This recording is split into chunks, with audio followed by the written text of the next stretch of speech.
itu adalah tugas 2, implementasi pemrograman berorientasi objek. Saya mendapatkan judul project dengan nama aplikasi e-commerce sederhana. Langsung saja ke deskripsi aplikasi. Di situ ada latar belakang. Kemajuan teknologi internet telah mengubah cara transaksi jual beli menjadi lebih praktis melalui sistem e-commerce. Oleh karena itu, penting untuk memahami dasar-dasar e-commerce sederhana sebagai langkah awal dalam perdagangan online. Jadi sekarang itu lebih banyak ataupun lebih sering orang belanja online karena lebih praktis, nggak perlu datang ke toko. Nah, dari situ kita bikin aplikasi kan, e-commerce sederhana, supaya kita ini bisa ngerti gimana sih cara kerja sistem jual beli online dari sisi pemrogramannya. Tujuannya yang pertama itu kita supaya bisa paham konsep dasar e-commerce sederhana. Yang kedua, supaya kita tahu alur kerja sistem jual beli online. Yang ketiga, supaya kita ngerti komponen penting di dalam e-commerce. Lanjut, 3. Konsep OOP yang digunakan. Ada kelas dan objek. Pada pemrograman ini terdapat 2 kelas utama. Ada produk dan e-commerce. Kelas produk digunakan sebagai cetak biru untuk mempresentasikan data produk yang memiliki atribut seperti ID produk, nama produk, harga, dan stok. Sedangkan kelas e-commerce berfungsi untuk mengolah sistem seperti menampilkan produk, melakukan pembelian, dan penyimpanan data keranjang. Contohnya nih ya, ada produk, apa nih nama kodenya P001. Terus nama barangnya apa? Laptop Asus VivoBook. Harganya berapa dan stoknya ada berapa. Nah, objek itu buat bikin data produknya dari kelas produk.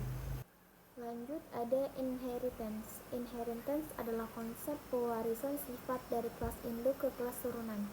Dalam pemrograman ini, konsep inheritance belum diterapkan karena tidak terdapat kelas yang mewarisi atribut ataupun metode dari kelas lain. Jadi semua kelas masih berdiri secara mandiri. Jadi inheritance itu konsepnya pewarisan. Kelasnya bisa nurunin sifat dari kelas lainnya, tapi di pemrograman ini belum bisa dipakai karena semua kelas masih berdiri sendiri, belum ada yang turunan. Selanjutnya ada encapsulation. Encapsulation merupakan konsep penyatuan data dan metode dalam satu kelas untuk menjaga keteraturan dan keamanan data. Pada pemrograman ini, encapsulation terlihat pada kelas produk, di mana atribut seperti nama produk, harga, dan stok disimpan dalam kelas dan diakses melalui metode seperti tampilkan info. Selain itu, perubahan data seperti pengurangan stok dilakukan melalui secara proses dalam pemrograman. Selanjutnya ada polymorphism. Polymorphism adalah kemampuan suatu metode untuk memiliki lebih dari satu bentuk atau perilaku. Dalam program ini, polymorphism belum diterapkan secara langsung karena tidak dapat metode dengan nama yang sama memiliki implementasi yang berbeda. Namun, konsep ini dapat dikembangkan lebih lanjut, misalnya dengan membuat metode yang sama untuk berbagai jenis produk, tetapi dengan cara kerja yang berbeda. Lanjut, di sini ada diagram. Ini dia diagramnya. Nah, jadi codingan ini buat jual beli sederhana. Jadi kita bisa lihat produk beli, terus kita lihat hasil belanjanya. Di sini ada kelas produk. Ini kelas produk. Ini buat nyimpen data produk kayak nama barang, harga barang, sama stok. Lalu selanjutnya ada kelas e-commerce. Kelas e-commerce ini bagian utama yang mengatur semuanya, mulai dari daftar produk sampai keranjang belanjaan. di dev menu utama self, di sini user bisa milih mau ngapain, mau lihat produk, beli, atau lihat struknya. Kalau nggak beli nggak akan ada struknya nggak sih, cuma kayak melihat produknya itu baru bisa. Di sini ada dev beli produk, ini proses beli, ini tuh yang kayak lebih penting itu loh. Pas kita mau beli, kita milih produk, masukin keranjang, terus kayak ngecek stoknya ada berapa. Di sini ada if jumlah produk stok. Kalau ini kan kurang ya, kurang dari, berarti kalau stoknya kurang ataupun nggak ada stok berarti nggak bisa dibeli. Di sini ada produk stok jumlah. Jadi kalau berhasil, kalau ada stoknya itu langsung berkurang, maksudnya kayak kan kita kan udah masukin keranjang nih, jadi nanti stoknya otomatis kayak ngurang gitu loh. Ini ada, nah yang ini nih masuk ke self keranjang. Terus di sini nanti barangnya tuh masuk langsung ke keranjang. Terus nanti di bagian struknya ada dev tampilkan struk. Nah ini tuh buat nampilin barang yang udah dibeli sama total harganya, dan kayak kita beli berapa, satu atau dua, nanti kan disitu ada struknya berapa harganya. Terus ada jalanin program nih, if name main. Jadi ini tuh buat mulai jalanin programnya.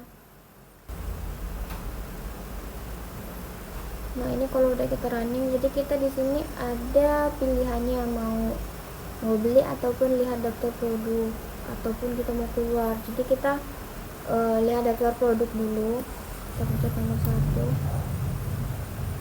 Di sini ada daftar produk yang tersedia, ada kodenya, ID-nya nih, ada nama produknya, harganya juga nih, ada harganya sama stoknya ada berapa yang bisa kita beli. Terus kalau kan kita udah lihat nih, udah lihat daftar produknya. Terus kalau kita mau beli, kita ketik nomor 2, lihat kita mau beli apa. Nah di sini kan udah muncul nih, kita kan tadi udah pencet nomor 2 buat kita udah mau langsung beli produknya. Jadi kita tinggal mau beli apa, mau beli contohnya mau beli iPhone atau laptop, iPhone ya. Kodenya kode ID-nya jangan sampai salah, kalau salah bisa nggak kebaca di detek.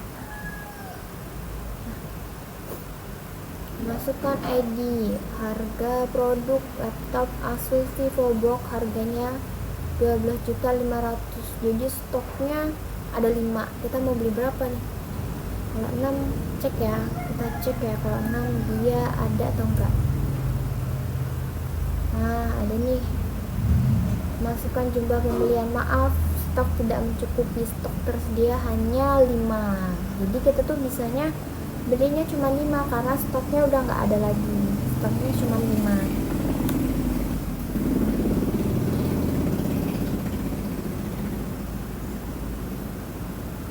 Jadi kita diarahin lagi, kalau diarahin lagi buat lihat-lihat lagi pilih menu. Kalau kita kan tadi kan kita pencet 6 sama 5 ya, berhubung kita tadi pencet 6 karena dia nggak ada stoknya, jadi kita balik lagi ke pilih menu.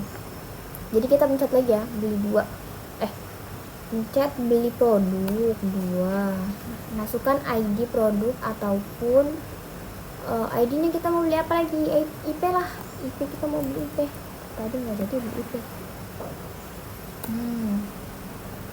Nah ini masuk lagi nih, salah ya masukin kodenya, mungkin salah guys. Jadi stoknya ada 5, kita beli 5-5-nya aja. Oke, di sini ada langsung ada produknya, struk pembeliannya berhasil.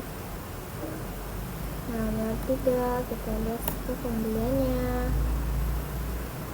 Sudah guys, itu struk pembeliannya ini.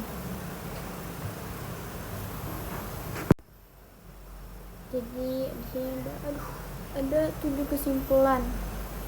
Dari pembelajaran ini, bikin program ini, saya tuh ada 7 kesimpulan pembelajarannya. Dari program ini tuh kayak lebih ngerti OOP, jadi kayak gimana sih cara pakai kelas, objek, sama bagaimana data itu diatur biar rapi. Selain itu ada juga jadi paham alur sederhana e-commerce, dari mulai lihat produk sampai proses belinya. Untuk kendalanya saya sendiri sih belum paham banget sama konsep OOP, belum paham yang kayak lebih dalam, jadi kayak masih dipakai program yang dasar-dasarnya aja. Selain itu buat fitur-fiturnya juga masih kayak kurang paham kayak mana bagian-bagian mana kalau ada sana juga.